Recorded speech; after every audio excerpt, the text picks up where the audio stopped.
बेगूसराय केंद्र बनेगा, यहाँ से लेकर केंद्र दिल्ली तक ये आवाज जाएगी। और 19 मार्च से पहले सुप्रीम कोर्ट को बैक होना पड़ेगा, रोल बैक जी। समर्थन में महारैली निकाला गया है।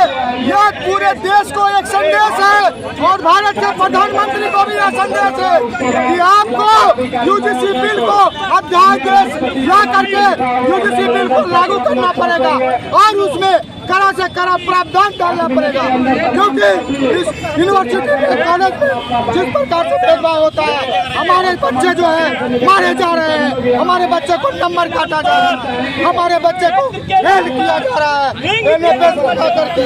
आज देखिए कि 80% ओबीसी समाज का सीट खाली है, 83% एसटी समाज का सीट खाली है प्रोफेसर का, 64% दलित समाज का अनुसूचित जाति का प्रोफेसर का सीट खाली है और ये दोनों ने 4 बचा हुआ है यूनिवर्सिटी में। हमारे समाज को 90% वालों का नंबर काटता है। तो मैं कहना चाहूँगा कि 10% वालों जातिवाद करना छोड़ दो और ये जो देश में एक सुप्रीम कोर्ट बैठा हुआ है, कॉलेजियम सिस्टम से देश में कॉलेजियम सिस्टम हटाओ, देश को बचाओ। ये लड़ाई छात्रों के ही हक की लड़ाई है। ये जो कुछ लोग इस लड़ाई को बैकवर्ड और फॉरवर्ड की लड़ाई का रूप दे रहे हैं, ये कहीं से भी बैकवर्ड और फॉरवर्ड की लड़ाई नहीं है।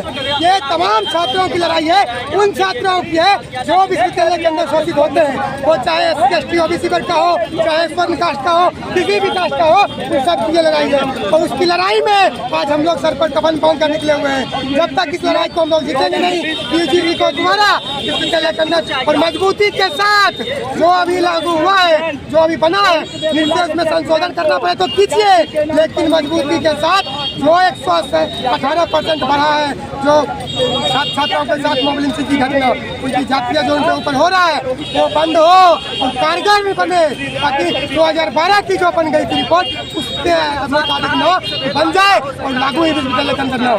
आज जब हम लोग सड़कों पर निकले तो सरकार को और सुप्रीम कोर्ट को ये आगाह करने आए, यदि हमारी मांगे पूरी नहीं होती है तो आज हम लोग गांधी के विचारधारा पे चल कर रहे हैं। कल की अगर भगत सिंह के विचारों पे आगे तो सुप्रीम कोर्ट को फिर हिलना पड़ जाएगा, फिर सरकार के संसद भवन को हिलना पड़ जाएगा। इसलिए आज शांतिपूर्ण धरना कर रहे हैं।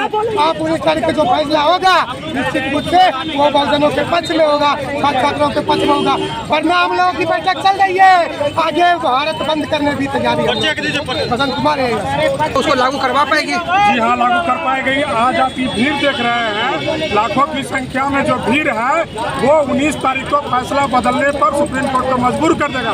अगर सुप्रीम कोर्ट फैसला नहीं बदलती है तो सड़क से लेकर सदन तक भीम आर्मी हम खड़ा रहेंगे और कल मेरा दिल्ली में जंतर मंतर घेरा जाएगा।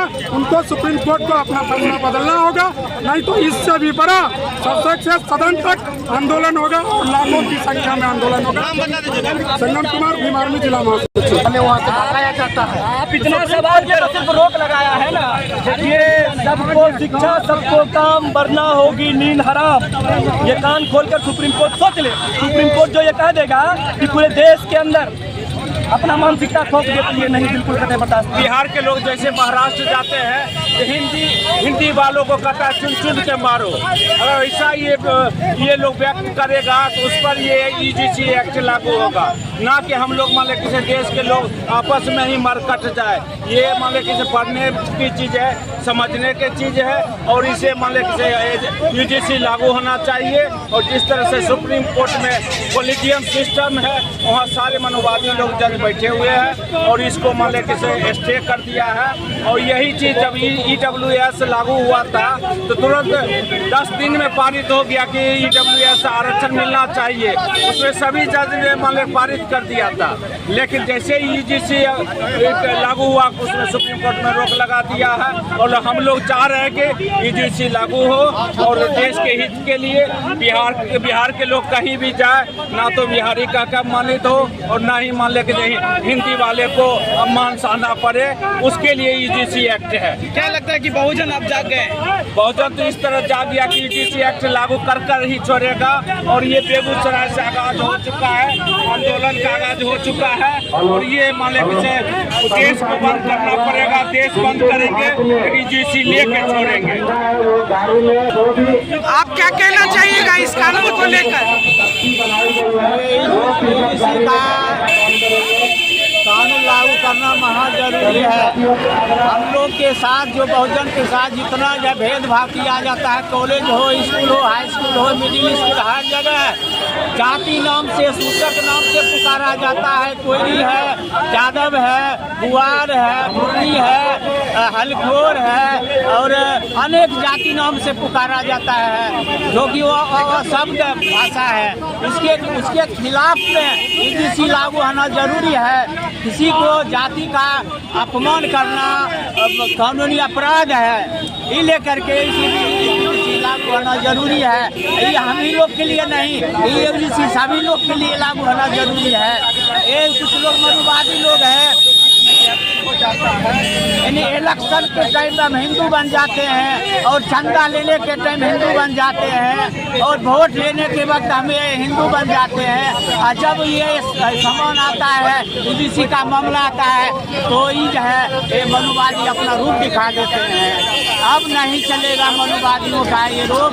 अब बहुजन लोग जाग गया है और हम जो है पहला यहाँ से प्रदर्शन करना शुरू किए हैं और यहाँ से नहीं होगा तो पटना जाएंगे, पटना से नहीं होगा तो हम दिल्ली तक हम बहुजन लोग एक हो करके कुछ करेंगे। अच्छा, एक तरफ विरोध हो रहा है कि इस कानून को लागू होने से एक जाति को नुकसान हो सकता है। नहीं, वैसा बात नहीं है। ये तो सब लोग के लिए फायदा है। कारण है कि जाति सूचक नाम लेकर के नहीं पुकारा जाएगा और हम सब लोग का भेदभाव जो है कानून सब के लिए बराबर होना जरूरी है। ये नहीं कि छोटे जाति पर ही लागू, सब जाति पर रहना जरूरी है। कानून सब के लिए बराबर है। अभी वर्तमान सुप्रीम कोर्ट के द्वारा स्टे लगा दिया गया है, लगा दिया गया है कि 19 मार्च में फिर उसका फैसला होने वाला है। अगर नहीं फैसला होगा तो उसमें जजमेंट बहुजन के खिलाफ सहयोग में नहीं होगा तो फिर से हम लोग जो है धरना प्रदर्शन जारी ही रखेंगे। और एक बात और कहना चाहते हैं, इसमें लोकसभा अध्यक्ष हो या लोकसभा सदस्य हो, विधानसभा सदस्य हो, अगर इसका खिलाफ यूडीसी का खिलाफ नहीं लड़ेगा, हम लोग का नहीं सहयोग करेगा, हम लोग उसको वोट नहीं देंगे। ये सब लोग का नारा है। हम जो है वैसा विधायक को वोट नहीं देंगे। जो लोग हम लोग का सहयोग करेगा उसको वोट देंगे, नहीं तो किसी को नहीं देंगे। परिचय अपना? मेरा नाम विजय कुमार कुशवाहा हुआ।